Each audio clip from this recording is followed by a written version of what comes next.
مسجد ہو، خانقاہ ہو، کمرے ہو، میدان ہو، صحن ہو، ارد گرد کی جگہیں ہو، ہر طرف جدھر دیکھیے اس شاخان دید اپنے مست مولا کی زیارت کے لیے اور ان کی بارگاہ سے فیض حاصل کرنے کے لیے اپنے اپنے وطن سے، اپنے اپنے گاؤں سے، دور دراز سے چل کر کے آج یہاں حاضر ہوئے ہیں اور ان کے لنگر میں بھی شریک ہوتے ہیں، شرکت بھی کرتے ہیں اور ساتھ ہی ساتھ ان کی بارگاہ سے فیض بھی حاصل کرتے ہیں۔ اتنے بڑے مجمع کو ڈیل کرنا، ایک پیر کا چل چل کر کے ہر طرح سے خبر گیری کرنا، زندگی کے اس لمحے میں بہت کم ایسے بہت کمیاب ایسے لوگ ہوتے ہیں جن کے پاس ایسا دل ہوتا ہے جو اس دل کی روشنی میں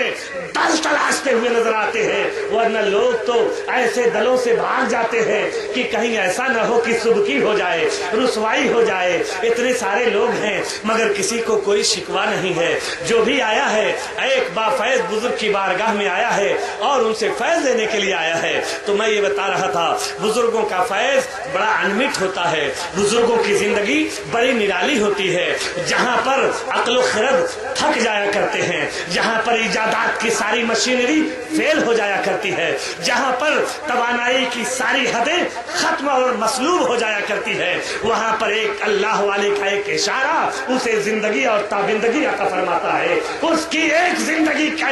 کی زندگی کی ایک نظر عنایت اس کا بیڑا پار کر دیا کرتی ہے، اس کی زندگی میں آئی ہوئی خوشحالی کے لمحوں میں تبدیل ہو جانے والے غم اور علم کے سارے ماحول کو وہ اپنے اوپر لے لیا کرتے ہیں اور اس کے لیے خوشحالی کی، برکت کی دعائیں کر دیتے ہیں۔ وہ شاد ہو کر جاتا ہے، آباد ہو کر کے رہتا ہے اور ان کی بارگاہوں میں نظر و نیاز کرتا ہے، جمعہ جمعرات کو حاضری دیتا ہے، سلامی پیش کرتا ہے۔ یہ بزرگوں کا آستانہ ہے، بزرگوں کی بارگاہ میں بزرگوں کا پاٹ پڑھنا ہے۔ تو پہلے کے بزرگان دین جب اپنے درس کو جاری کرنے کے لیے اپنے مریدوں کو درس دیا کرتے تھے، تعلیم دیا کرتے تھے، تو ہمیں متقدمین بزرگوں کی تاریخ سے یہ پتہ چلتا ہے کہ انہیں یا تو کیمیائے سعادت پڑھایا جاتا تھا یا انہیں فصوص الحکم پڑھایا جاتا تھا، تاکہ اس کے اندر اخلاقی طور پر مضبوطی آئے اور اخلاقی طور پر اس کے اندر انسانیت بیدار ہو، اور جب وہ انسانیت کے محور میں آئے گا تو اس کے اندر سے خود بخود غرور دور ہو جائے گا، نخوت دور ہو جائے گی، حسد دور ہوگا، اور ایک انسانیت کے لباس میں جب وہ کسی بزرگ کی بارگاہ میں آئے گا تکبر ہٹا ہوگا تو اس کے اوپر فیض کا اثر آئے گا، اس کے اوپر فیض رسانی ہوگی۔ اسی لیے بزرگان دین اپنی درسگاہوں میں، اپنی خانقاہوں میں کیمیائے سعادت پڑھایا کرتے تھے، فصوص الحکم کی تعلیم دیا کرتے تھے، تاکہ مریدوں کی جہاں پر اصلاح ہوتی رہے وہیں پر مرید ایک ایسا مرید بن جائے جس کے اندر اخلاقی گر بھی ہو اور اس کے اندر تصوف کا معیار بھی پایا جانے لگے۔ بزرگوں کی یہ بارگاہ ہے، بزرگوں کا یہ فیض ہے۔ بزرگوں کی زندگی کا جائزہ لیا جائے تو دلی کے اس تخت و تاراج کی زندگی کو اپنی نگاہوں کے سامنے لائیے، جب دلی کے اندر ایک ایسا وقت تھا، تغلقی زمانہ تھا، ہر طرف تغلقی فرمان کا ایک الگ مقام تھا۔ ایسے عالم میں ایک 12 سال کا جو بلوغت کی منزل کے قریب اپنے قدم کو رکھتا ہوا دلی کے اندر داخل ہوا ہے اور ایک روٹی پکانے والے کے قریب میں اپنی زندگی گزار رہا ہے۔ بظاہر وہ ایک 12 سال کی عمر کا بچہ ہے، لیکن وہ دلی کی تقدیر بن کر کے آیا ہے اور دلی کے اندر بزرگوں کے رہنے کا جو مقام اور معیار ہوتا ہے اس کا ایک اصل اور اس کی ایک ترتیب بتانے کے لیے آیا ہے۔ آج ہم اس بچے کی زندگی کو نگاہوں کے سامنے رکھیں، 12 سال کا بچہ ہے اور پوری دلی کے اندر قحط پڑا ہوا ہے اور شاہی حکومت کے طور پر روٹیاں بنائی جا رہی ہیں، کھانا تیار ہو رہا ہے کہ سارے لوگوں کو جو قحط زدہ ہیں انہیں کھانا کھلایا جائے گا، تاکہ کسی طرح سے ہماری آمریت اور حکومت کے اندر کوئی یہ شکوہ نہ کر سکے کہ فلاں کے تخت حکومت کے کے دوران قحط آیا تو کسی نے کسی کا خیال تک نہیں کیا، ایسا لگا کہ سب لوگ بھوکوں ہی مر گئے۔ 12 سال کا ایک بچہ اسی دلی کے اندر آتا ہے اور آنے کے بعد جب دیکھتا ہے کہ شاہی خزانے کا نکلا ہوا آٹا جس کی روٹی بنائی جاتی ہے ساری روٹیاں جل چکی ہیں، باورچی پریشان ہے، سوچتا ہے بادشاہ کے سامنے میں اپنا منہ کس طرح سے دکھاؤں گا، بادشاہ کے عتاب کا شکار ہوں گا، کوڑے بھی پڑیں گے اور نادے درگاہ بھی ہوں گا، دلی سے ڈھکیل کر کے کہیں اور اطراف میں مجھے ڈال دیا جائے گا۔ ہر طرح کی مصیبت، ہر طرح کے جنجال میں پھنسا ہوا وہ باورچی اپنے اوپر اپنی مصیبت لیے ہوئے مول لیے بیٹھا ہے۔ ادھر شور ہوتا ہے، شاہی فرمان تک یہ بات پہنچتی ہے کہ تمام روٹیاں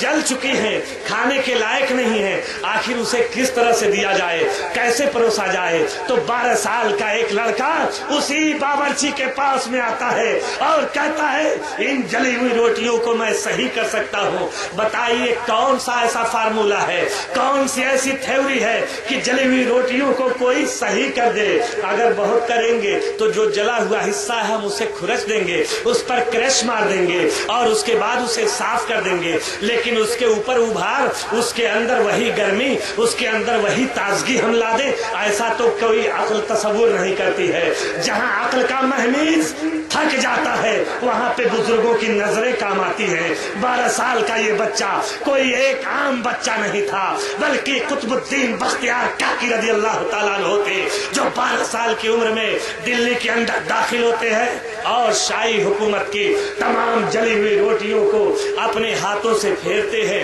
اور پھیرنے کے بعد اسے صحیح سالم کر دیتے ہیں۔ بادشاہ کو خبر ہوتی ہے ایک ایسا بچہ ہے جو ہماری سلطنت میں دلی کے اندر آیا ہے، تمام جلی ہوئی روٹیوں کو اس نے ایک دم ایک بیگ اس نے صحیح کر دیا ہے، ایسا کیا اس کے اندر فارمولا ہے؟ بادشاہ کے اندر بھی ایک تڑپ ہوئی، میں اس فقیر مرد حق آگاہ کی زیارت کرنا چاہتا ہوں، اس فقیر مرد حق آگاہ کو ہمارے حضور پیش کیا جائے۔ جیسے ہی قطب الدین بختیار کاکی رضی اللہ تعالیٰ عنہ کی بارگاہ میں کارندے آتے ہیں، سرکاری فرستادہ آتے ہیں اور ولی اور بزرگوں کا یہ معیار ہوتا ہے کہ وہ کبھی اربابان حکومت کو منہ نہیں لگاتے ہیں بلکہ یہ لوگ تو ان کی جوتیاں چاٹ کر اپنی حکومت چلایا کرتے ہیں۔ قطب الدین بختیار کاکی رحمۃ اللہ علیہ فرماتے ہیں مجھ فقیر کو کسی امیر اور حکومت وقت کے پاس نہ لے جایا جائے، اس سے میری زندگی کے اندر خلل پیدا ہو سکتا ہے۔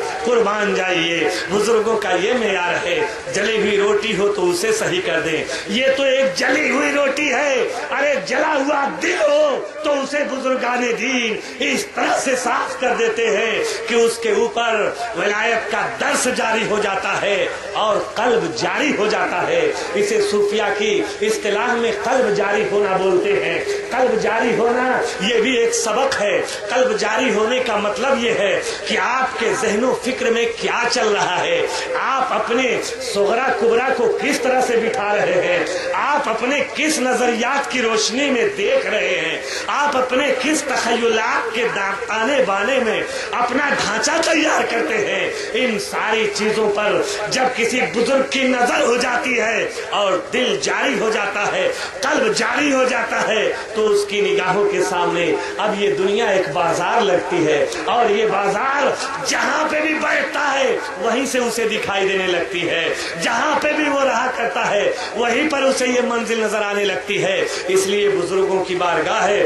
بزرگوں کا فیض ہے، بزرگوں کی بارگاہ میں فیض لینا ہے تو ادب، حد ادب کا خیال رہے، بزرگوں کی بارگاہ میں ادب کے ساتھ آئے۔ علماء لکھتے ہیں کہ اگر تمہیں کسی عالم کی بارگاہ میں جانا ہے تو ایسی صورت میں اپنی زبان کو سنبھالو کہ کہیں ایسا نہ ہو کہ تم سے کوئی ایسی بات نکل جائے اور تمہارے اوپر شرعی طور پر کوئی گرفت آ جائے۔ لیکن جب بزرگوں کی بارگاہ میں جاؤ، صوفیہ کی بارگاہ میں جاؤ تو فرماتے ہیں اپنے دل کو سنبھال کے جا، اس لیے کہ